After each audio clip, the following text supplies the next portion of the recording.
और रायपुर से खबर आपको बता देते हैं, सीएम विष्णुदेव साय के आज रायपुर का दौरा। सुबह 11 बजे विश्व मानक दिवस कार्यक्रम में शामिल होंगे।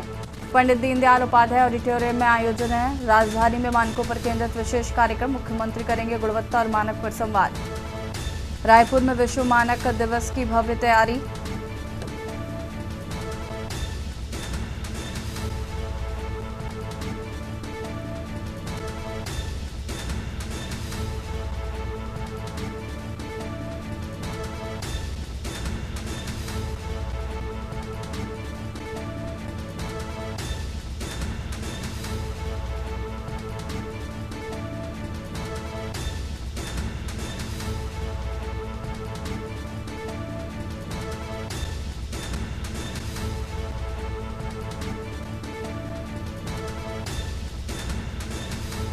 विष्णुदेव साय का रायपुर दौरा।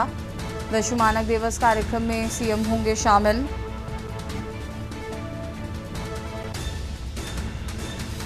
पंडित दीनदयाल उपाध्याय ऑडिटोरियम में आयोजन।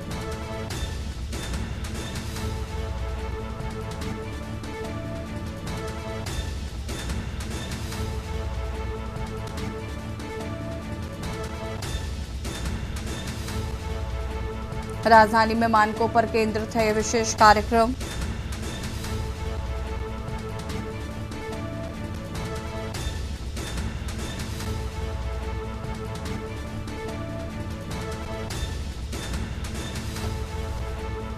रायपुर से खबर, सीएम विष्णुदेव साय का आज रायपुर दौरा।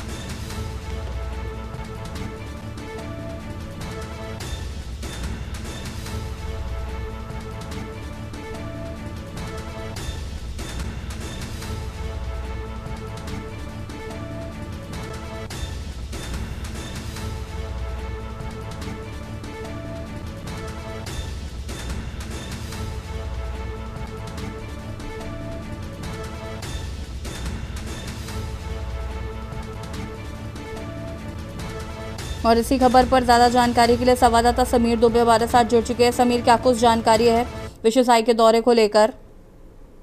जी बिल्कुल, मैं बताना चाहूंगा। आज जो है विश्व मानक दिवस के कार्यक्रम में जो है सीएम शामिल होंगे और यह कार्यक्रम जो है राजधानी रायपुर स्थित पंडित दीनदयाल उपाध्याय ऑडिटोरियम में आयोजित होगा, जिसमें मुख्यमंत्री जो है आज जो है शामिल होंगे।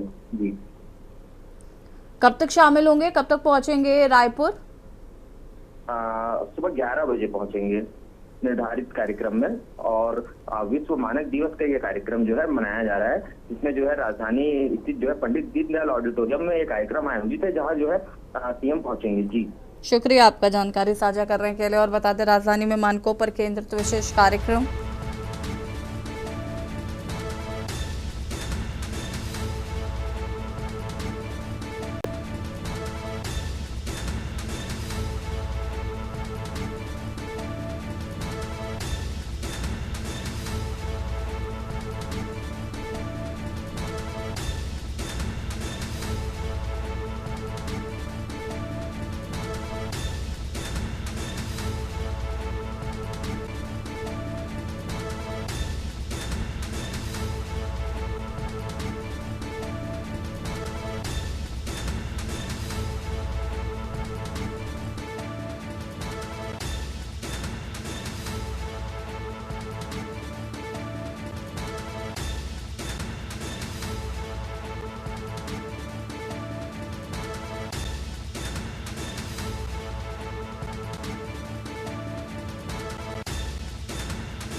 छत्तीसगढ़ के सुकमा जिले के चिंतलनार स्थित बोधराज मंदिर में महारा समाज की सांस्कृतिक विरासत को दर्शाने वाली नवाखाई परंपरा का आयोजन किया गया।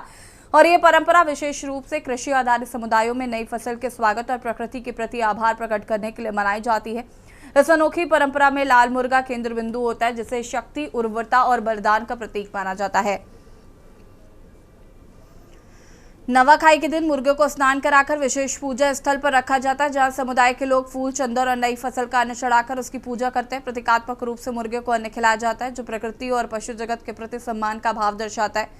पूजा के बाद मुर्गे की बलि दी जाती है, जिसे गांव की कुलदेवता या स्थानीय देवी जैसे दंतेश्वरी माता को समर्पित किया जाता है।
खबर पटियाला से है, जहां पर सफाई अभियान का नेतृत्व करते हुए डिप्टी कमिश्नर डॉक्टर प्रीति यादव ने खुद रिंग हॉल में पटियाला क्लब तक सड़क के किनारे पड़े प्लास्टिक कचरे को उठाकर साफ किया। उन्होंने पटियाला के लोगों से आग्रह किया कि जैसे दिवाली से पहले वो अपने घरों की सफाई करते हैं, वैसे ही अपने मोहल्ले, गली और पूरे शहर की भी सफाई का ध्यान रखें। उनका ये कदम स्वच्छता के प्रति जागरूकता बढ़ाने और समाज में जिम्मेदारी भावना जगाने के लिए प्रेरणादायक रहा।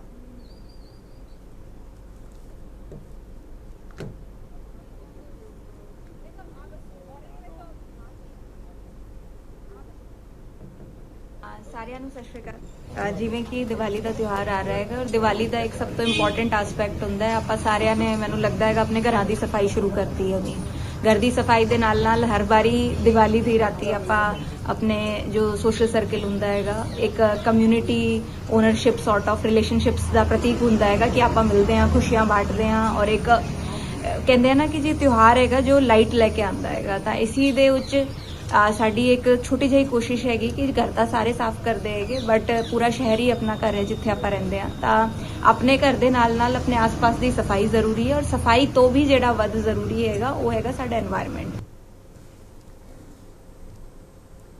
हजारीबाग जिले के पद्मा थाना क्षेत्र में एक दिल दहला देने वाला मामला सामने आया। बंदरबेला निवासी मुकेश कुमार मेहता ने पत्नी हेवंती कुमारी की हत्या कर दी। उसे सड़क दुर्घटना का रूप देने की कोशिश की।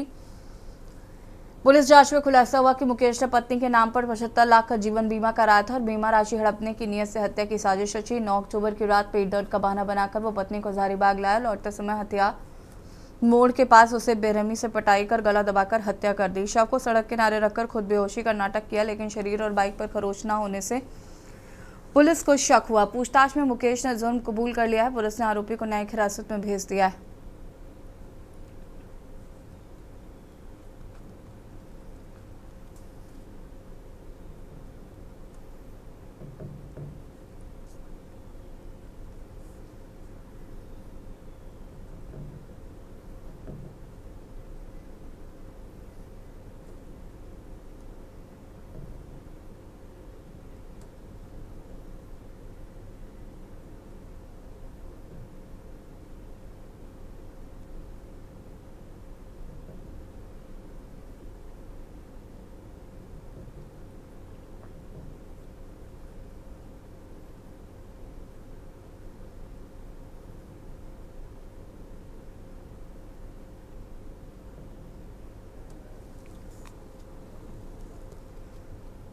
देवरिया में तबादला एक्सप्रेस का धमाका, 25 पुलिस अधिकारियों का कार्यक्षेत्र बदला। बता दें कि एसपी संजीव सुमन ने की बड़ी कार्रवाई। दिनेश मिश्रा बने खुखंदू थाना अध्यक्ष कल्याण सिंह सागर को रुद्रपुर की कमान, संतोष कुमार सिंह बने लार थाना अध्यक्ष। महेंद्र चतुर्वेदी को सलेमपुर कोतवाली मिली है, राहुल सिंह को सौंपा गया गौरी बाजार थाना, रंजीत भदौरिया को किया गया लाइन हाजिर। गोरखनाथ सरोज को बनकटा थाना मिला है। डॉक्टर महेंद्र कुमार बने श्रीरामपुर थाना अध्यक्ष, भूपेंद्र सिंह को एसपी पीआरओ की जिम्मेदारी, कंचन को लाइन हाजिर किया गया है। पूनम यादव बनी एसएसआई महिला थाना, तबादलों से पुलिस विभाग में हड़कंप मच गया। अंशुमन श्रीवास्तव को मिली भाटपार रानी सर्किल, राजेश चतुर्वेदी बने क्षेत्राधिकारी बरहज।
गाजियाबाद में अजब गजब मामला आया सामने, आरोपित और पीड़ित में नहीं किया कोई भेदभाव। आरोपित के साथ पीड़ित को भी लगाई हथकड़ी।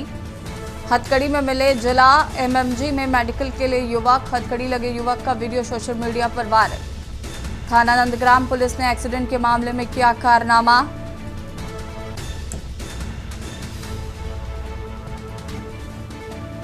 हथकड़ी में जिला एमएमजी में कराया गया मेडिकल।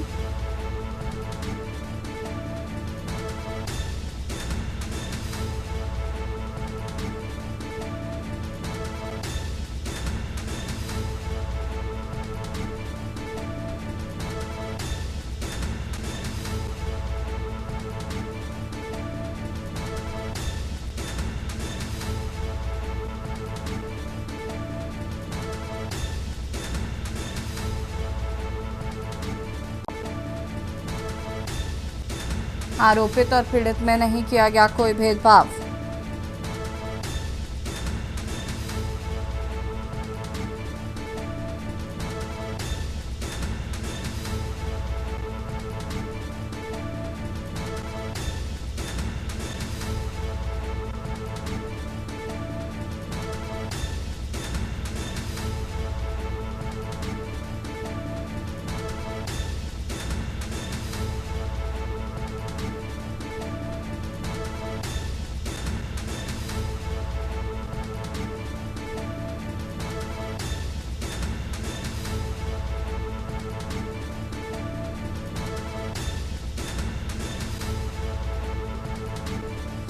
और इसी खबर पर ज्यादा जानकारी के लिए संवाददाता जयवीर मावी हमारे साथ जुड़ चुके हैं। जयवीर, क्या कुछ जानकारी इस पूरे मामले को लेकर?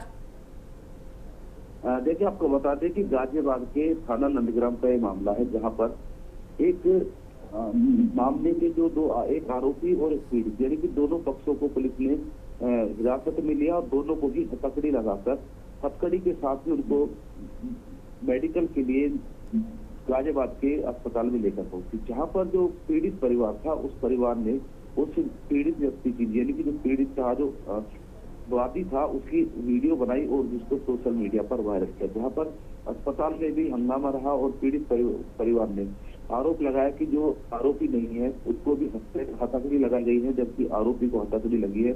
और नियम की बात कर रहे हैं कि जहां माननीय न्यायालय का भी निर्देश है कि यदि कोई हार्ड कोर्ट क्रिमिनल यानी कि बड़ा अपराधी नहीं है तो उसको बिगर हथकड़ी के कहीं भी ले जाया जाए। जिस तरह से हथकड़ी के साथ वीडियो वायरल हो रही है, कहीं ना कहीं गाजियाबाद के नंदग्राम थाना पुलिस पर सवालिया निशान उठ रहे हैं। वीडियो में आप देख पाएंगे कि एक सब इंस्पेक्टर वहां पर मौजूद है और 2 पुलिसकर्मी भी वहां पर मौजूद है जो हथकड़ी लगाकर जो वहां पर बैठाए हुए लोग। तो कहीं ना कहीं जिस तरह से न्यायालय की जो निर्देश हैं उनकी अवमानना यहाँ पर की जा रही है। और नंदग्राम थाना पुलिस की बात करें तो कहीं ना कहीं लगातार विवादों में आ रही है। कई बार ऐसे मामले नंदग्राम थाना क्षेत्र से आए हैं जिसको लेकर सवाल उठे। अब कहीं ना कहीं जिस तरह सोशल मीडिया पर वीडियो वायरल हो रही है, यह वीडियो अपने आप में कई सारे सवाल खड़े कर रही है। मामला गाजियाबाद के MMG अस्पताल का था, जहां पर पीड़ित और आरोपी को पुलिस मेडिकल के लेकर आई थी।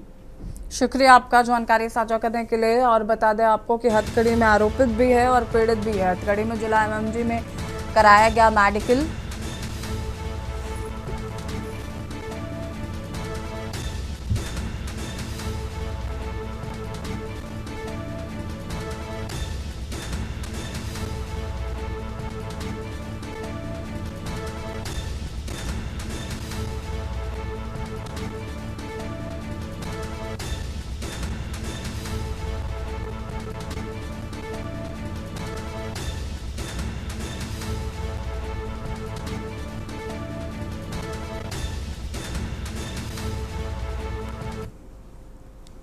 लखनऊ से खबर, जहां पर बुर्का विवाद पर भाजपा का सपा पर हमला। सपा कर रही है मजहबी तुष्टीकरण। राकेश त्रिपाठी का बयान, मतदाता पहचान को लेकर पारदर्शिता की मांग।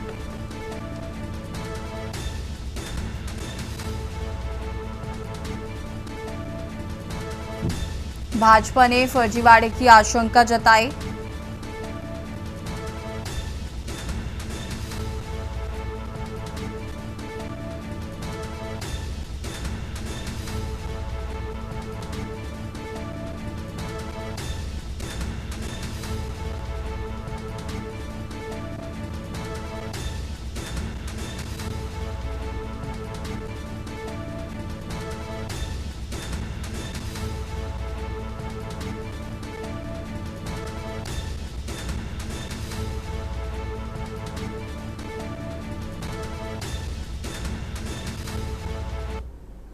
की पारदर्शिता के लिए और वोटर्स की शुचिता के लिए यह आवश्यक है कि हर वोटर की, हर मतदाता की पहचान सुनिश्चित होनी चाहिए।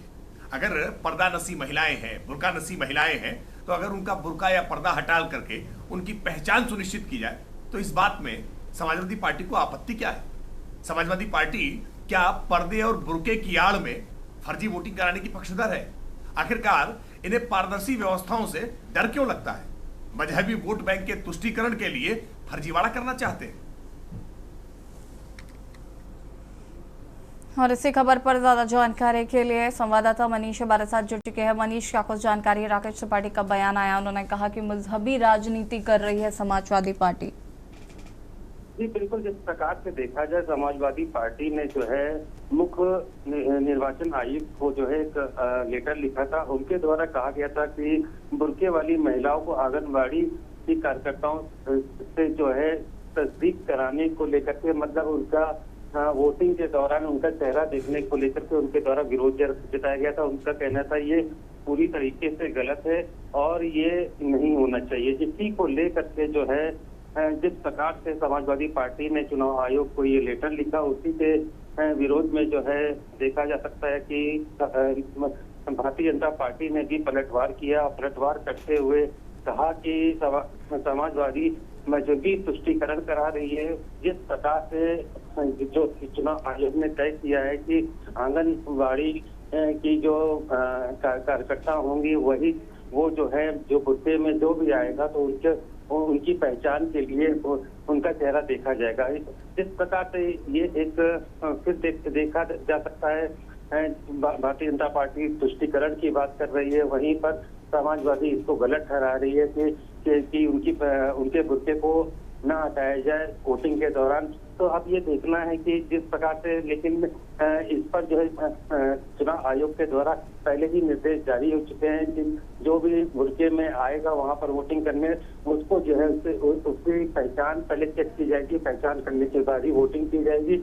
इसी का एक पलटवार जो है भारतीय जनता पार्टी की तरफ से किया गया है। जी शुक्रिया आपका जानकारी साझा करने के लिए। और बता दें आपको कि समाजवादी पार्टी की तरफ से जिस तरीके से बयान दिया गया था, उसके बाद अब भाजपा भी कहीं ना कहीं हमलावर है और कहा जा रहा है कि फर्जी वोटिंग कराना चाहती है समाजवादी पार्टी।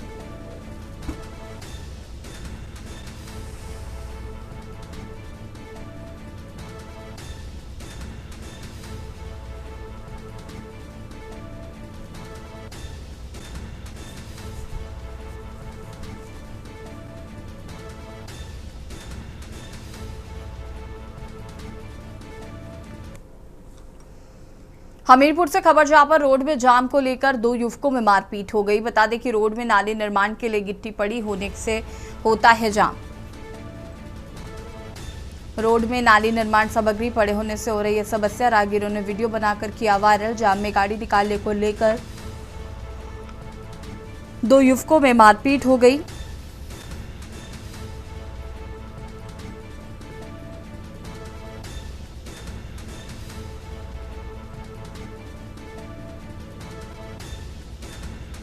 जाम में गाड़ी निकालने को लेकर 2 युवकों में मारपीट का वीडियो सोशल मीडिया पर हुआ वायरल। सदर कोतवाली क्षेत्र के किंग रोड का ये पूरा मामला बताया जा रहा है।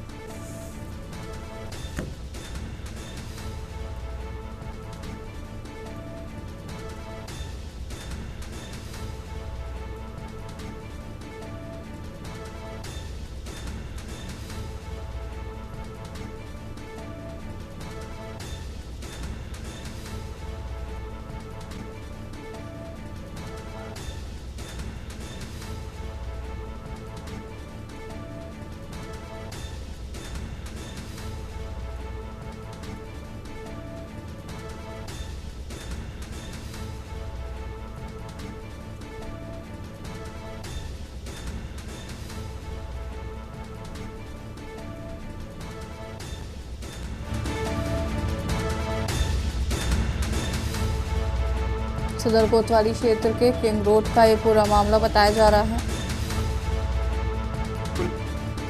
हमीरपुर से खबर, रोड में जाम को लेकर 2 युवकों में हुई मारपीट।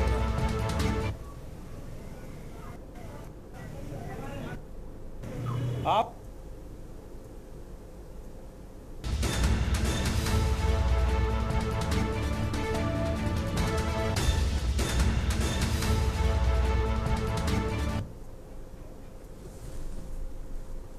ग्रेटर नोएडा से खबर आपको बता देते हैं, जहां पर चलती कार भरी आग का गोला। धधकती कार से चालक ने बचाई जान। कुछ ही देर में जलकर राख हुई कार। गलगोटिया यूनिवर्सिटी के पास हुआ हादसा।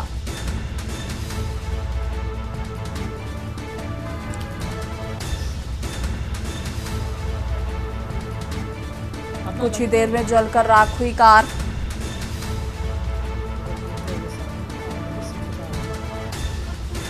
गलगोटिया यूनिवर्सिटी के पास हुआ हादसा।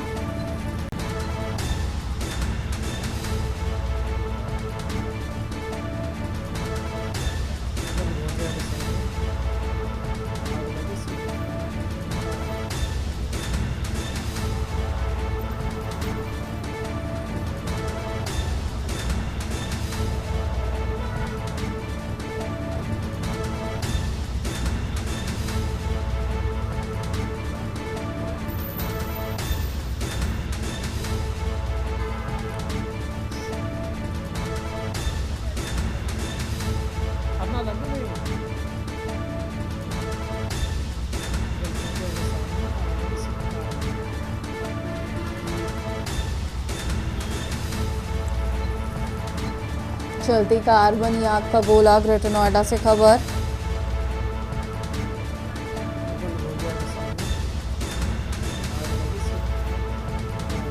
कार चालक ने कूदकर बचाई अपनी जान।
धधकती कार से चालक ने बचाई अपनी जान। अपना लगी नहीं। ग्रेटर नोएडा से खबर। दिवाली से पहले अवैध पटाखों पर पुलिस का एक्शन। सीपी लक्ष्मी सिंह के नेतृत्व में अवैध पटाखों पर कार्रवाई जारी। 30 कार्टून अलग अलग कंपनियों के पटाखे बरामद। अवैध पटाखों के साथ एक आरोपी गिरफ्तार। पुलिस ने FIR दर्ज कर आरोपी के खिलाफ कार्रवाई की। बता दें कि नॉलेज पार्क पुलिस से आरोपी के खिलाफ की कार्रवाई।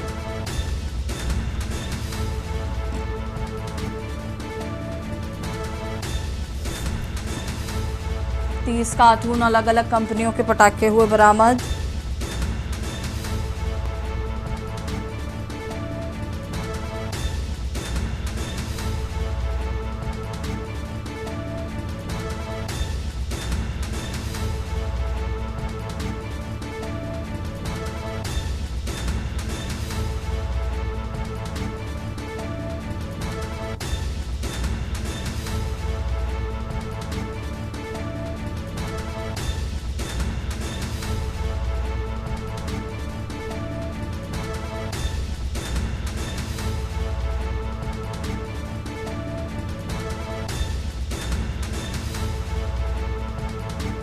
अवैध पटाखों के साथ एक आरोपी गिरफ्तार।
अलीगढ़ में आवारा सांड का कहर देखने को मिल रहा है। सांड की टक्कर से 2 लोगों की मौत हो गई, कई लोग घायल हैं। सींगों पर उठाकर युवक को पटका। सीसीटीवी में कैद हुई घटना।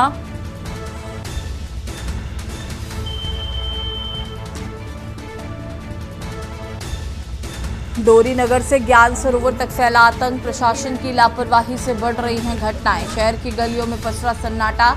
जैन मेडिकल व निजी अस्पतालों में घायलों का इलाज जारी। इलाके में दहशत। प्रशासन की लापरवाही से बढ़ रही घटनाएं।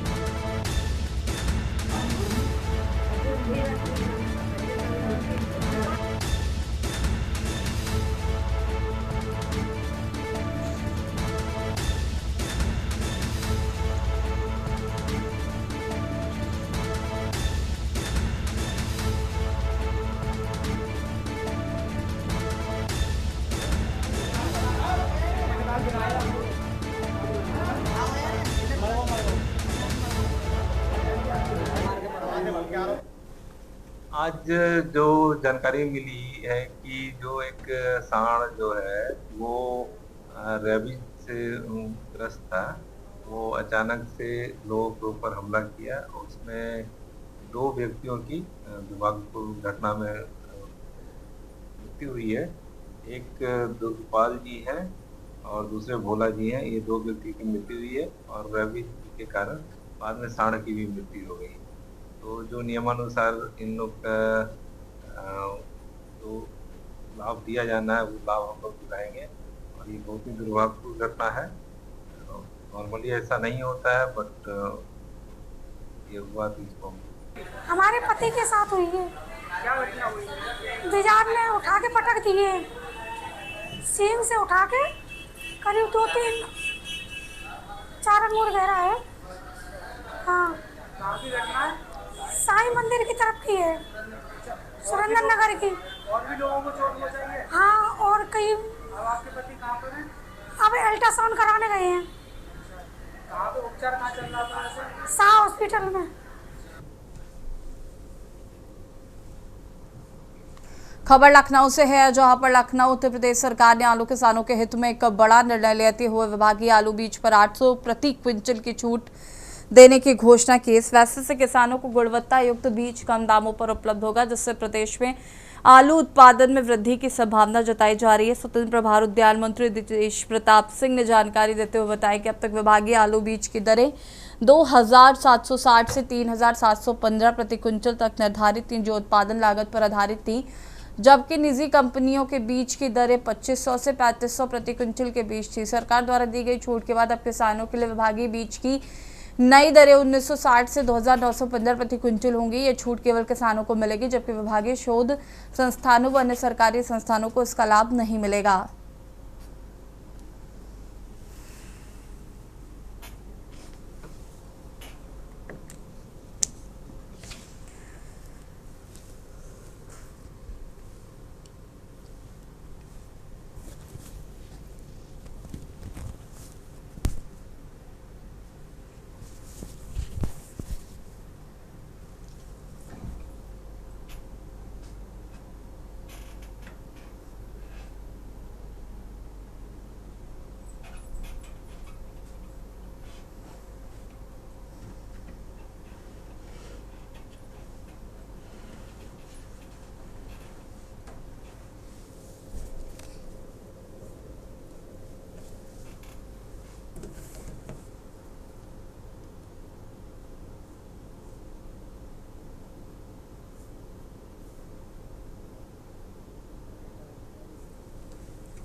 बाराबंकी में भारतीय कम्युनिस्ट पार्टी ने सूदखोरों के खिलाफ सख्त कार्रवाई की मांग करते हुए पुलिस अधीक्षक और जिलाधिकारी को ज्ञापन सौंपा। पार्टी ने जिले में बढ़ते सूदखोरी के मामलों को गंभीर बताते हुए गैंगस्टर एक्ट लगाने की अपील की है। ये कदम 2 व्यापारियों नीरज जैन और हर्षित टंडन की आत्महत्या के बाद उठाया गया, जिन्होंने सूदखोरों से परेशान होकर खुद को गोली मार ली थी। नीरज जैन के पास से मिले सुसाइड नोट पर सूदखोरों के उत्पीड़न को आत्महत्या का कारण बताया गया। पार्टी के कामरेड रणधीर सिंह सुमन ने कहा कि जिले के बड़े सूदखोरों को चिन्हित कर उन पर कठोर कार्रवाई की जानी चाहिए, ताकि भविष्य में ऐसी घटनाएं न दोहराई जाएं। तो कल आके हम बताइए होता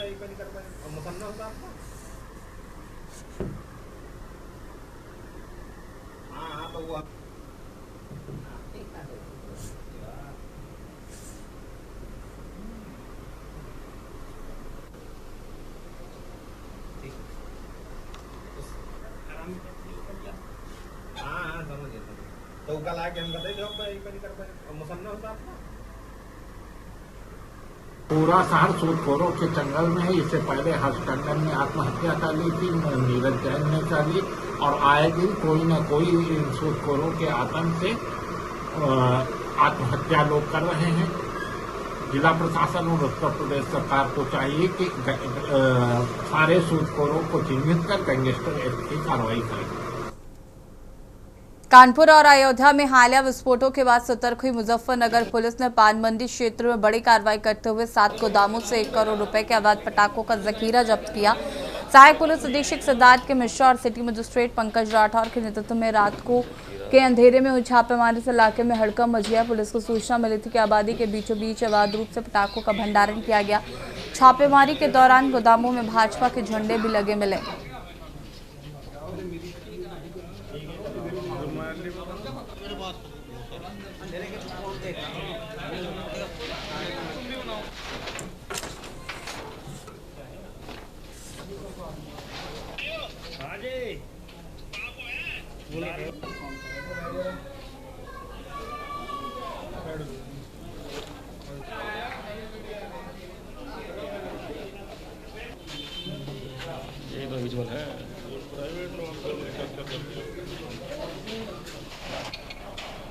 अब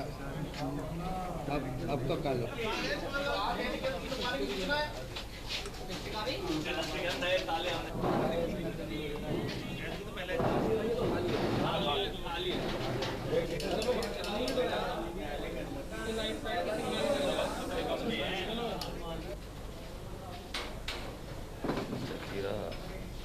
आज माननीय सर्वोच्च न्यायालय के और एनजीटी के निर्देशानुसार हम सबको पता है कि एनसीआर क्षेत्र में अवैध या वैध किसी भी प्रकार के पटाखों की बिक्री, स्टोरेज या प्रोडक्शन पे बैन है कंप्लीट। तो उसी के क्रम में आज मुजफ्फरनगर पुलिस ने कोतवाली नगर थाना क्षेत्र में आज 7 ऐसे गोदामों पे रेड किया है और हमें कम से कम 10 क्विंटल जो है पटाखे बरामद किए हैं हमने, जिनकी रकम कम से कम 1 करोड़ से ऊपर होनी चाहिए। तो किस तरह की कार्रवाई इन लोगों पर की जाएगी जो प्रतिबंध के बावजूद भी इतने भारी मात्रा में पटाखे? ये मैं आपको बता दूं कि ये पटाखे जो हमने बरामद किए हैं ये बिना लाइसेंस के हैं, कम्प्लीटली अवैध हैं। ये यहाँ भी नहीं, ये इनको पास लाइसेंस नहीं है तो ये यहाँ पे नहीं बेच सकते, ये कहीं पे भी नहीं बेच सकते। और इसी बीच आपको अयोध्या से खबर बता देते हैं। अयोध्या से खबर, दीपोत्सव पर राम मंदिर में जलेंगे विशेष दीप।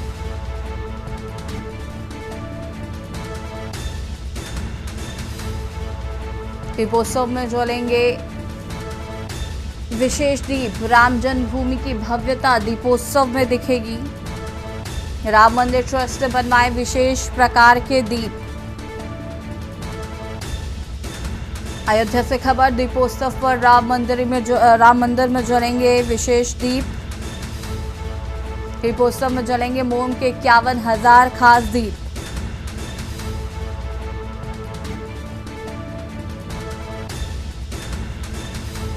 राम मंदिर ट्रस्ट ने बनवाए विशेष प्रकार के दीप।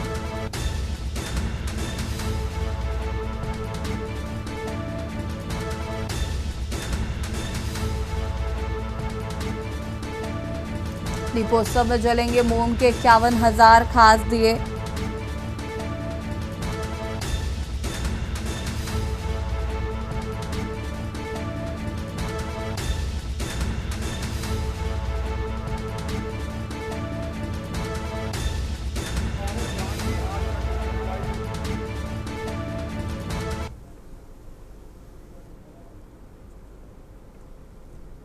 और इसी बीच आपको चंडीगढ़ से खबर बता देते हैं। चंडीगढ़ से खबर, चंडीगढ़ पहुंचे राहुल गांधी।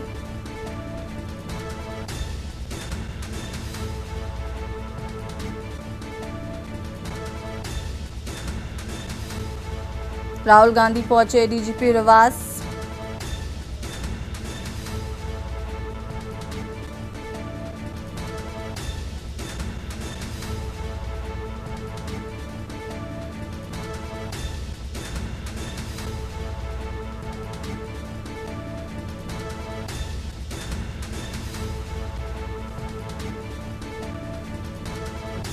परिवार से मिलकर राहुल गांधी लौटे एयरपोर्ट। चंडीगढ़ दौरे में संवेदनशील मुद्दों पर राहुल का फोकस।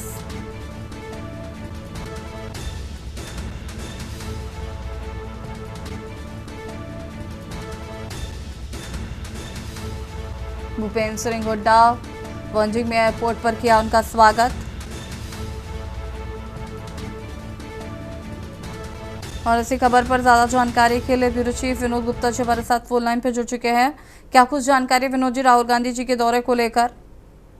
देखिए, बिल्कुल जिस तरह से एक अमनीत कुमार जो मामला है, डीजीपी का भोरेन कुमार का जो सोचे राजनीति में गर्मा गई है, साथ साथ हरियाणा के अंदर जिस तरह माहौल खराब हुआ है और पूरी महापंचायत ने भी एक अल्टीमेटम दिया था 48 घंटे का, साथ के साथ पूरी कांग्रेस जो है वो उन्होंने कहा कि हम एडीजीपी के साथ खड़े हैं, परिवार के साथ खड़े हैं। तो आज उसी की एवज में जो है राहुल गांधी जो है चंडीगढ़ पहुंचे। चंडीगढ़ पहुंचे सीधे वो एडीजीपी के घर पहुंचे और पूरे परिवार से मिले, सांत्वना दिए। साथ साथ कहा कि पूरी कांग्रेस जो है उनके साथ खड़ी है और साथ साथ कहा गया कि जिस तरह से दलित परिवार को जिस 14 से 15 अफसरों ने प्रताड़ित किया और उस प्रताड़ना के अंदर आके खुद एडीजीपी ने अपने आप को गोली मार के आत्महत्या कर ली। तो कहीं ना कहीं राजनीति भी गर्मा गई और साथ साथ कांग्रेस जो है पूरे राजनीतिक मोड में और प्रदर्शन की तैयारी में भी है।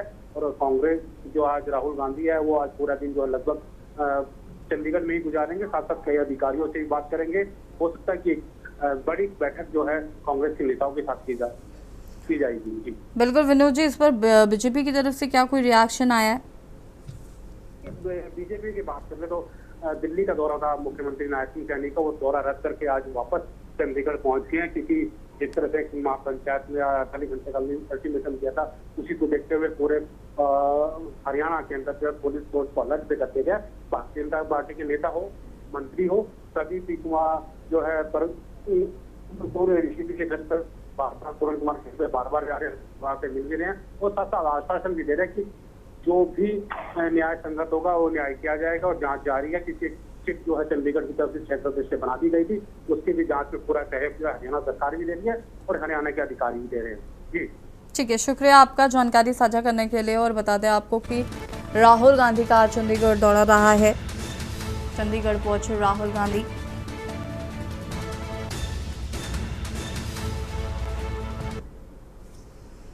और इसी बीच आपको बरेली से खबर बता देते हैं। बरेली से खबर, मौलाना तौकीर रजा का की आज होगी पेशी। बरेली से खबर, वीडियो कॉन्फ्रेंसिंग के जरिए होगी पेशी। तौकीर 27 सितंबर से फतेहगढ़ जेल में बंद है।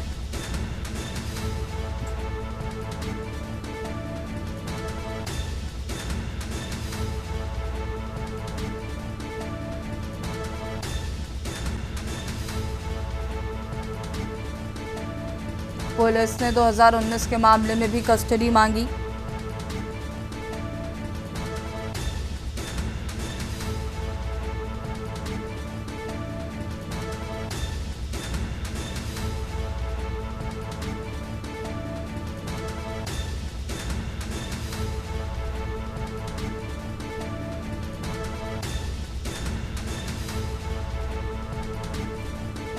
सीए के विरोध में खून बहाने की धमकी।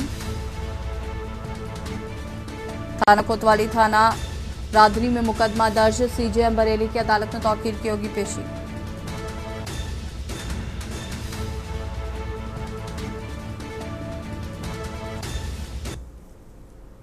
और सीधे आपको ले चलते हैं उत्तराखंड के देहरादून, जहां पर मुख्यमंत्री पुष्कर सिंह धामी नियुक्ति पत्र वितरण कार्यक्रम में पहुंचे। क्या कुछ कह रहे सुन लेते हैं। इनको भी सचिवालय आना जाना पड़ता होगा या आए गए होंगे कि वो हमारे राज्य की शासन व्यवस्था का मस्तिष्क हम इसको कह सकते हैं, क्योंकि सारी व्यवस्थाएं वहां से संचालित होती हैं, नीतियां बनती हैं, निर्णय लिए जाते हैं और विकास योजनाओं को धरातल पर उतारने का खाका तैयार किया जाता है। इस पूरी व्यवस्था को प्रभावी बनाने में जो हमारे आज समीक्षा अधिकारी एवं सहायक समीक्षा अधिकारी हैं, उनकी भूमिका अत्यंत महत्वपूर्ण होती है। आप लोग वो कड़ी बनने जा रहे हैं जो नीति निर्माण में और उसके क्रियान्वयन के बीच एक सेतु का काम करेंगे। आपकी जिम्मेदारी केवल, मैं आज उनसे कहना चाहता हूं, क्योंकि मुझे भी राज्य स्थापना के पहले दिन से सचिवालय के अंदर रहने का अवसर भी मिला है, सचिवालय को देखने का अवसर भी मिला है। सचिवालय की जो कार्यप्रणाली है उसको भी कुछ न कुछ थोड़ा बहुत सीखने और जानने का अवसर भी मिला है। तो मैं कहना चाहता हूं कि आपकी जिम्मेदारी केवल फाइलों में नोट शीट तक ही सीमित नहीं है, बल्कि आप उस पारदर्शी, जवाबदेही और परिणाम देने वाली शासन प्रणाली का अभिन्न हिस्सा बनने जा रहे हैं, जिसके माध्यम से सरकार की नियुक्तियां, उनकी योजनाएं हमारे नागरिकों को उनके जीवन में सकारात्मक परिवर्तन ला सकती हैं। और आपके द्वारा एक एक नीति जो बनाई जाएगी उसके दूरगामी परिणाम आएंगे और बहुत सारे जीवन बदलने का काम, बहुत सारी व्यवस्थाओं को बदलने का काम, उसमें आपके इनपुट्स होंगे। इसलिए मैं आप सभी से अपेक्षा करता हूं कि आप लोग अपने कार्य को केवल एक सरकारी नौकरी नहीं बल्कि जन सेवा का, और सच कहूं तो इस धरा पर एक पत्ता भी अगर हिलता है, एक कण भी इधर से उधर होता है, तो वो ईश्वर की इच्छा के बिना नहीं होता है, भगवान की इच्छा के बिना नहीं होता है। तो आप अपने शुरू होने वाले इस जीवन को, इस नए अध्याय को भगवान को समर्पित करके कि वो सारी हमारी गतिविधियों को, एक एक छोटी सी छोटी गतिविधि जो हमारे मन मस्तिष्क पर चल रही है, वह भी भगवान से बचती नहीं है। वहां स्कैनिंग होती रहती है सारी चीजों की और एक अकाउंट बनता रहता है। अच्छा काम करेंगे तो अकाउंट में जमा हो जाएगा, बहुत सारे पुण्य जमा होते रहेंगे। और हम जानबूझ के अगर जो हमारी जिम्मेदारी है हम उसका निर्वहन नहीं कर रहे हैं, या मन हम भी जानते हैं कि हम अच्छा कर रहे हैं कि खराब कर रहे हैं, अगर हमने जान लिया कि हम खराब कर रहे हैं और उसके बाद भी कर रहे हैं, तो फिर ये मानिए कि वहां पर आपका अकाउंट माइनस में चला जाएगा, विड्रॉल हो जाएगा। तो भाइयों बहनों, आज हम इसके साथ ही 1347 जो चयनित हमारे सहायक अध्यापक हैं उनको भी नियुक्ति पत्र देने जा रहे हैं। मुझे पूरा विश्वास है आप सभी, अब शिक्षक अपने अपने क्षेत्रों में बहुत शानदार प्रदर्शन करेंगे। हमारे आने वाले जो देश के कर्णधार हैं, भावी कर्णधार हैं, भावी हमारे सभी क्षेत्रों में जिनको जाना है, उनके समग्र विकास में आप बहुत महत्वपूर्ण भूमिका निभाएंगे। आज से आप सभी के कंधों पर, ठीक कहा अभी विनोद चमोली जी ने, कि आप सभी के कंधों पर उत्तराखंड के भविष्य को संवारने की जिम्मेदारी है। एक महत्वपूर्ण जिम्मेदारी है, क्योंकि एक बच्चे को अच्छी शिक्षा मिलती है तो न केवल अपने जीवन को बेहतर बनाता है, बल्कि वो देश और समाज के लिए भी एक अनमोल योगदान देता है। इसलिए एक शिक्षक के रूप में आपका कर्तव्य है कि आप अपने छात्रों को, छात्राओं को, हमारे बच्चों को अच्छी शिक्षा देने के साथ ही उनके भीतर देशभक्ति, समाज की भावना का संचार भी अवश्य करें, जिससे कि वो एक बेहतर नागरिक बन सकें। बेहतर नागरिक के साथ साथ देश, उनके सामने आने वाले जितने भी इम्तिहान होंगे, जितनी भी चुनौतियां होंगी, परेशानियां होंगी, उनका भी उनको सामना करना होगा। उसके लिए तैयार करना आपके अनुभव से, आपकी शिक्षा से ही उनके लिए संभव हो पाएगा। साथियों, आदरणीय प्रधानमंत्री जी के मार्गदर्शन में हमारी सरकार प्रदेश की शिक्षा व्यवस्था को आधुनिक बनाने के लिए और गुणवत्तापूर्ण बनाने के लिए निरंतर प्रयास कर रही है। हमारी सरकार के द्वारा जहां विद्यार्थियों के लिए क्वालिटी एजुकेशन सुनिश्चित करने हेतु विभिन्न कार्यक्रम और योजनाएं संचालित की जा रही हैं, वही शिक्षकों को भी उपयुक्त वातावरण, साधन उपलब्ध कराने के साथ शिक्षकों के प्रशिक्षण, कौशल विकास के लिए विभिन्न योजनाएं प्रारंभ की गई है। अभी धन सिंह जी ने बताया कि आप सबको 1.5 दिन का प्रशिक्षण डाइट पर लेना है अपने अपने क्षेत्रों में, वह भी इसी प्रक्रिया का एक हिस्सा है। हम राज्य के विद्यालयों में इंफ्रास्ट्रक्चर से लेकर डिजिटलाइजेशन तक प्रत्येक स्तर पर व्यापक सुधार करने के लिए निरंतर कार्य कर रहे हैं। हमारी सरकार शिक्षक भर्ती की प्रक्रिया को पारदर्शी और निष्पक्ष बनाने के लिए हमने कई महत्वपूर्ण कदम उठाए हैं, ताकि योग्य और प्रतिभाशाली व्यक्तियों को ही शिक्षण कार्य में सम्मिलित किया जा सके। हम न केवल प्रक्रियाओं को सुव्यवस्थित करने का प्रयास कर रहे हैं, बल्कि रोजगार की अधिसूचना से लेकर रोजगार पत्र मिलने तक, नियुक्ति पत्र मिलने तक के अंतराल को भी कम कर रहे हैं। आज आप भर्ती प्रक्रिया में जिस पारदर्शिता और रफ्तार को देख रहे हैं, वो सरकार के हर काम में दिख रही है।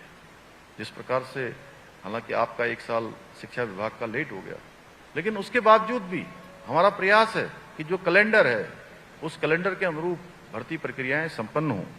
आप सभी को भली भांति याद होगा, पहले की सरकारों में किस प्रकार से भर्तियों में भारी पक्षपात, धांधली और भ्रष्टाचार हुआ करता था। योग्य उम्मीदवारों को अवसर नहीं मिलते थे और प्रतिभाओं का निरादर होता था। गरीब माता पिता के बेटे और बेटियों का उनका हक छीन लिया जाता था, उनके साथ अन्याय होता था। अब आप देखते होंगे आपके आसपास भी इससे पहले की जो भर्ती प्रक्रियाएं हुई हैं, उन भर्ती प्रक्रियाओं में जितने भी हमारे युवा, हमारे भाई बहन जिनको चयन का अवसर मिला, 5 सालों से 6 सालों से पहले से परीक्षाएं दे रहे थे, लेकिन उनका चयन नहीं हो रहा था। अब उन्हीं अभ्यर्थियों में से, उन्हीं छात्रों और उन्हीं छात्राओं में से, उन्हीं हमारे भाई बहनों में से अब एक साथ 3-3, 4-4 परीक्षाओं में उनको चयन का अवसर मिल रहा है। ये पारदर्शिता का ही परिणाम है। भर्ती प्रक्रियाओं में काफी लंबा समय लगता था और इस देरी का फायदा उठाकर भ्रष्टाचारी और रिश्वतखोर लोग अपना खेल खेला करते थे, नकल माफिया हावी होते थे। हमने इस समस्या को गंभीरता से देखते हुए और इन माफियाओं पर अंकुश लगाने के लिए देश का सबसे सख्त नकल विरोधी कानून हमने लागू किया, जिसका परिणाम हुआ कि 4 वर्षों में 25,000 से अधिक युवाओं को सरकारी नौकरियां प्राप्त करने में सफलता प्राप्त हुई। और आज आप लोगों के साथ ये आंकड़ा धन सिंह जी कितना पहुंच गया? 26, 26.5 पहुंच जाएगा। आप लोगों से पहले कितना था? 25,000। और आप लोगों के बाद अभी आधे घंटे बाद ये आंकड़ा जो है 26,500 पहुंच जाएगा। ये केवल बोला नहीं जा रहा है, ये सब आंकड़े हैं। प्रत्यक्षम किम प्रमाणम, आप सब सामने आप लोगों को मैं बताना चाहता हूं कि हमने बीते 4 वर्षों में जितनी नौकरियां प्रदान की हैं वे राज्य गठन के पश्चात और पूर्ववर्ती सरकारों के समय से 2 गुना से अधिक है, 2 गुना से अधिक है। परंतु हमारे कुछ प्रतिपक्ष के साथी हैं जिनको हर बात पर हमें कोसना होता है, झूठे नैरेटिव बनाने होते हैं, झूठ बोलना होता है, क्योंकि सच बोलने के लिए उनके पास कुछ है नहीं, कोई मुद्दा नहीं है। तो वो उनको ये रास नहीं आ रहा है कि हमारे सभी युवाओं को, सामान्य माता पिता के बेटे बेटियों को कैसे व्यवस्था के आधार पर, मेरिट के आधार पर सरकारी नौकरियों के अवसर मिल पा रहे हैं। जैसा कि आप सभी जानते हैं, अभी हरिद्वार के एक परीक्षा सेंटर पर एक व्यक्ति के द्वारा नकल का एक प्रकरण सामने आया और हमारी सरकार ने, प्रशासन ने तुरंत एक्शन लेते ही उस आरोपी को गिरफ्तार किया और मामले की जांच के लिए एसआईटी का गठन कर दिया। और जो बार बार जोर जोर से हो रहा था, आपने देखा होगा, पूरा उत्तराखंड के अंदर पूरा फेसबुक भर गया, पूरे सोशल मीडिया भर गई, अखबारों में भी बड़ा बड़ा आने लगा, हर छात्र और छात्रा के मोबाइल स्क्रीन पर वही प्रकरण आ रहा था। और लाइव न्यूज में फिलहाल इतना ही। देखते रहिए के न्यूज इंडिया। नमस्कार।